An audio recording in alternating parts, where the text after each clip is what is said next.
Hello, I'm Taj, digitally known as Tropic Vibes, the host of Nifty Business, where we highlight NFTs and explore Web 3.0 as we move from pure speculation to creating real-world value.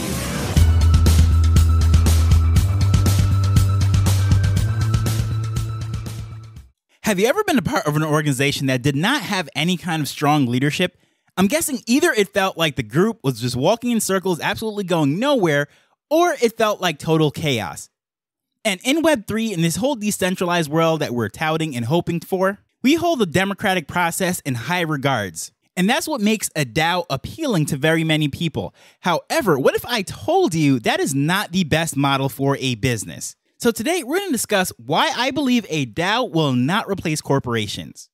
For the record, I think there are some use cases for DAOs that are very great. However, for a for-profit business, I don't think that is one of them. And I started by saying that without strong leadership, it feels like the project or the group is just walking in circles. And that's what tends to happen. With a DAO, there is a vote for everything, and it is really democratic. However, let me give you a couple examples from business that are very famous, and it really took a strong leader to move this project or the business forward, and the decision that they made were not popular at the time. And just using some very well-known companies, let's go all the way back to 2012. This was when Facebook was getting ready to IPO. Facebook went public on the stock market on May 18th, 2012. At that time, Mark Zuckerberg was 28 years old, the CEO, the founder, still in that role today. However, just before the IPO in April of 2012, he purchased Instagram for $1 billion.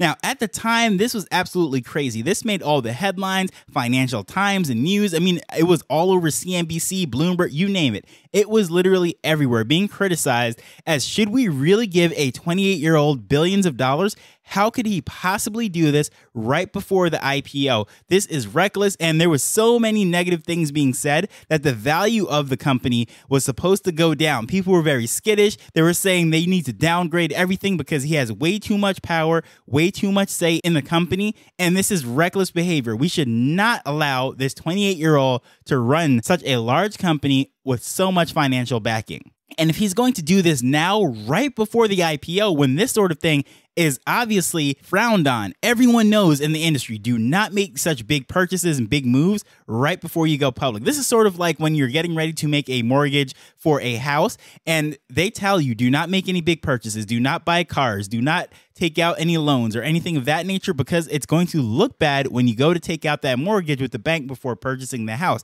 And that could be the difference between getting a house and not getting the house. So this happening 2 months before the IPO, it was just red flags and highly criticized.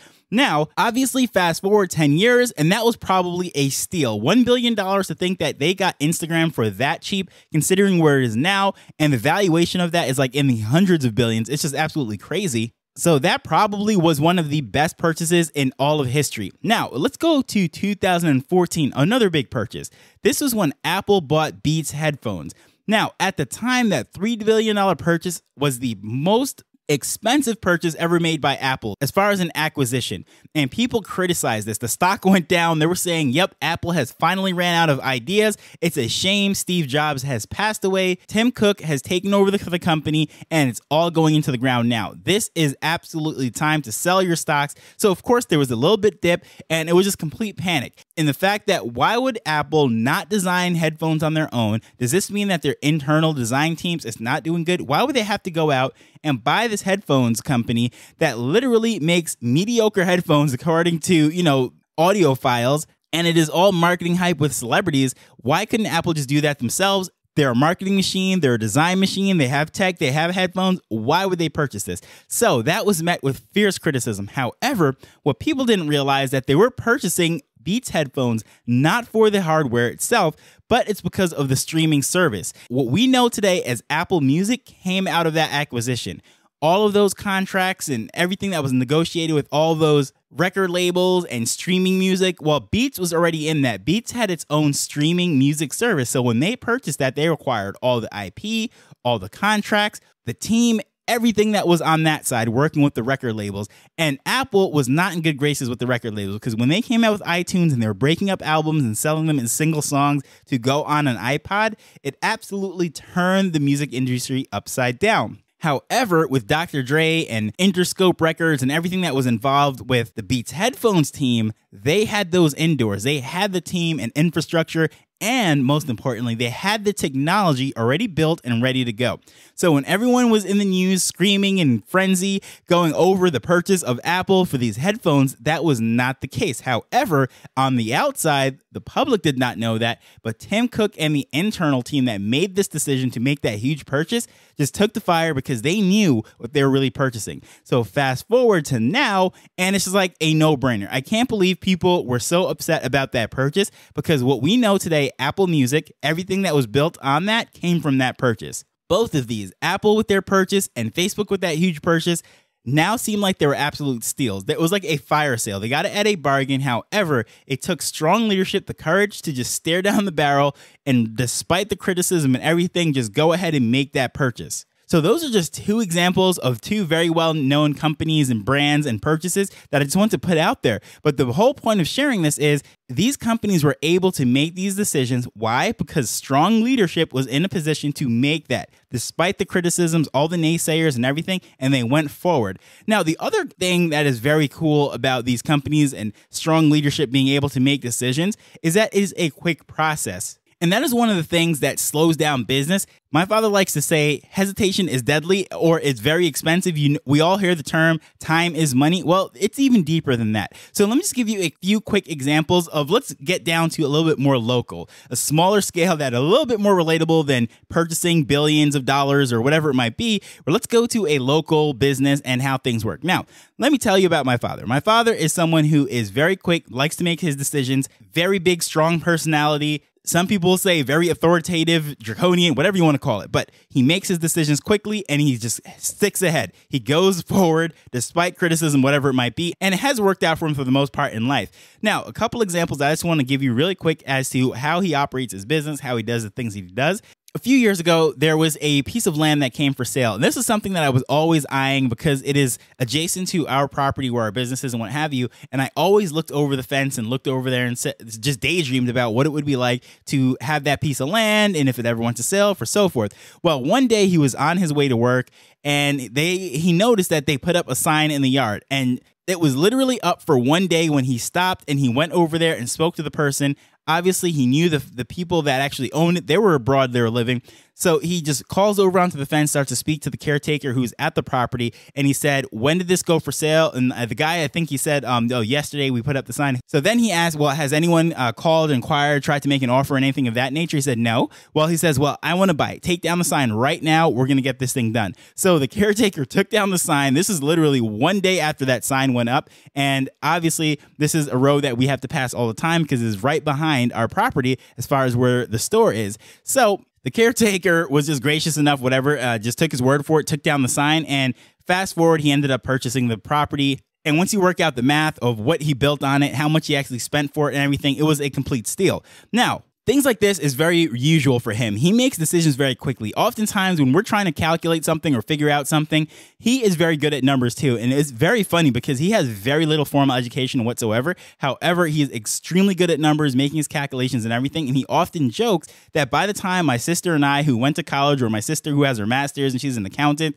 by the time we pull out our calculators to crunch the numbers or whatever position is before him, whether they should make the purchase or move on it or not, he says he's already made his decision. So it's like, put away your calculator. I already know what I'm going to do. He calculates it within a ballpark, and before we unlock our cell phones or pull out our calculators, whatever it is, he already says, no, that's not a good one. And he just goes on. And that's like a family joke. He's something he says all the time, but he's definitely telling the truth, is because he makes his decisions very quickly and he can get within the ballpark. It doesn't have to be exact. It doesn't have to be perfect, but he knows if it's a good deal or not, and he just moves on. And that is how he runs his business. It is very impulsive, if you will. It is very quick. And from the outside, it seems like it's absolute chaos and people will criticize it. However, he makes his decision. He knows exactly what he's looking for, what he's trying to do, and he does it quickly. And the third time that I'm just going to give, just really showing you how things actually work and comparing it to as a big organization that has to talk to multiple layers in order to make a decision, is that same property that he ended up purchasing for ridiculously cheap and building a property on, what have you.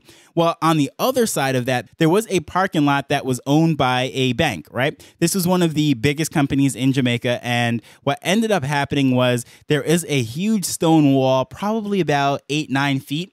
And according to the local ordinances and what have you, when you have a property adjacent to someone, it has to be under a certain height or it has to be see-through, and both property owners have to agree on it. Just simplifying it. However, if he's putting up a building on that property that he's supposed to rent out as commercial real estate, that huge wall is blocking the view of it, so it then brings down the value of his property. So he knew that if he had to contact the bank, they would have to go to the headquarters and they would have to go through all these different levels. They would have to do all of these different things, and so many people would have to sign off on it and agree with it, who's going to split the cost and all of that. So what he decided to do was, on a Saturday when the bank was closed, he decided to have his workmen come in. He footed the entire bill because normally you'd split the cost 50-50 to order to bring it to code.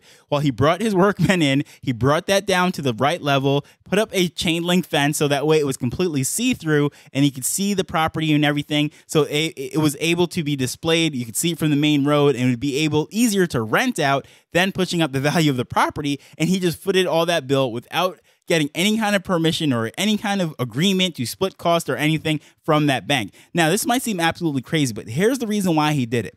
He said, anyhow, I contacted the bank and said, this is how it should be according to code. It was going to take so long because they would have to go through all those layers, and that might push out the project months. So he said he would just rather do it, foot the bill, take on all the expense of just doing it, because in the long run, he knows that's going to push up the value of his property. He's going to be able to rent it out. He's going to be able to recoup his value quicker. And it's just so much easier to say, hey, sorry, Mr. Bank Manager, I know I should have probably talked to you about this, but here's the thing. This is what was going to happen. This is why I did it. But at the end of the day, guess what? I still take out loans and do business with your banks, or you're going to make your money. So sorry will do, right? That might sound absolutely crazy, but here's the thing. There's another saying that says it's easier to ask for forgiveness than get permission. And that's exactly what he did here. It was just quick. And he knew that at the end of the day, it's not like they really cared anyways. It's just that it would have to be signed off by so many people in order to have this little wall cut down to the right size, so that way the property could be seen and all of that. So he avoided all of that, decided to do it all on his own. Now, why am I sharing all this stuff? It is to show you that bureaucracy is very slow. It is very wasteful. So in order to go through all those layers and all those people to sign off and get involved in this decision-making process, he just took it on himself. Yes, sure, it cost him a little bit of money. If he went through the proper channels, it would have been able to split the cost. But guess what? Time is money. It was way worth it to him to just pay the full expense of being able to get that up to code and just do it without any kind of permission. He did it on a Saturday because the bank was closed. No one could stop him or slow him down. When they came Monday morning, everything was already done. He just had that discussion after the fact, right? So now that might sound absolutely crazy, but trust me, especially in Jamaica, that could have easily taken a year. Who knows how long it would have taken, and it would have been the same resolution, because at the end of the day, it still had to come down because that was a code, that was a local ordinance. However, dealing with bureaucracy is a total nightmare. So going back to the whole DAO thing, a DAO is really structured or presented to be a true democracy. And if you do any kind of history searching, see how true democracies end up, look at Greece and look through any kind of example through history, what always happens is it ends in a dictatorship, because it ends up being mob rule. And people could be bullied into making the decision, and a lot of the times it is the charismatic leader or the person who's most convincing or the person who's just most forceful that ends up getting that vote to go the way that they want. Also, when you're doing these democratic votes and what have you, everyone chipping in and putting their voice and having the ability to make that decision, besides slowing down the process, you're also going to get a lot of people that are not familiar with the issue or someone who is just not qualified to make that decision. Now, let me just give you another quick little local example. Every single year, I used to get these letters from my credit union to elect the board. And there was this little itty bitty paragraph about each single one. We have no idea who these people are. However, there was an annual election and we would just randomly select them. And I don't know if you're a part of a credit union and you get these board of directors mailings and you have to select who is on that board and what have you, but you're really not making an informed decision. However, the way a credit union is set up is all these people have to cast a vote, and that is how the board of directors and so forth is selected. That decision is made really from an uninformed position, because First of all, that little paragraph was selected by whoever put that pamphlet together. And secondly, how much could I possibly know who is the most qualified person to actually be on that board out of, let's say there's 6 different selections and there's 2 seats open? Well, that little paragraph doesn't really give me anything as to how qualified that person is, but that's what we use to vote for the board of directors. And as far as who should be running the credit union or on that board, really, although I have a say, I am not qualified enough to know about those people or even what their job really involves. So usually I end up picking at random, or I just pick someone who I just happen to like that photo, or maybe it is just someone who has a cool name. I mean, just absolutely just some random stuff, right? I mean, it's just whatever. I mean, what do I possibly know? But they sent me the thing to vote and I just throw it in there. And that sort of thing could happen in a DAO where there is something that is a choice on whatever it might be. And that person that is now having the position to help to put that decision forward, they might not even understand what it is. Maybe they just know that they can vote and they don't want their vote to go to waste, and they'll pick one at random. Or like what I used to do when I had multiple choice tests. If I had no clue, I always put C. Why? Because statistically, they said that the right answer on a multiple choice test, especially if it's out of 4, C is the most common one. I don't know how that is actually weighted. Maybe it's only 30%, whatever it is, but they say on these multiple choice tests, it is weighed that way. So that is a total random guess and is based on information that may be true or not true. And who's to say that people that are voting in a DAO aren't doing the same thing? So now I know this might seem like this is a total negative episode, all bashing DAOs and whatever, but there is a use case where I personally think that DAOs do stand a good chance, and it is probably a very good structure and something to consider, but not for these profit corporations. I think corporations, LLCs, and limited partnerships and all of that stuff will continue to be the dominant form of business. I don't think DAOs are going to replace them. However, when it comes to nonprofit, not-for-profit organizations, I think a DAO has some real legs there.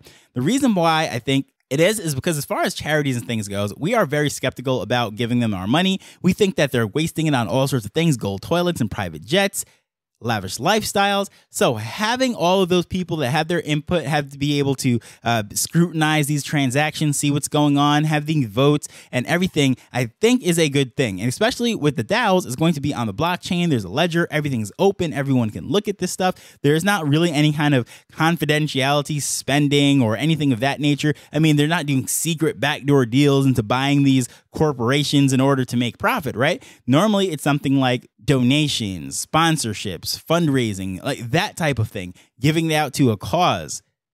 Sure, they might buy a building, but it's not like something like some sort of secret fly-by-night operation where they don't want the public to know. And I can't think of a scenario where a charity or a nonprofit organization is going to have some of those deals like how my father drove by, saw that thing, said, absolutely, take it off the market, I'm going to purchase it. Something like that. Or getting a call and saying, hey, if you guys don't donate over here within 24 hours, the window for the donation is closed. Like, I don't know. So I can't think of anything. I've been a part of a couple organizations, what have you, churches and different boards, and helping to spend, be the treasurer for a couple organizations that were in charge of donations and what have you. And I can't think of any scenario where a decision had to be made like that on the spot. So I think a DAO could work in that sense. Again, I've never ran some multinational organization or charity like the Red Cross or anything of that nature. So I don't know if it comes up on that level. However, on a local charity, maybe a church, Boy Scouts, Girl Scouts, things like that, I don't see why a DAO couldn't be a valuable form to structure that entity,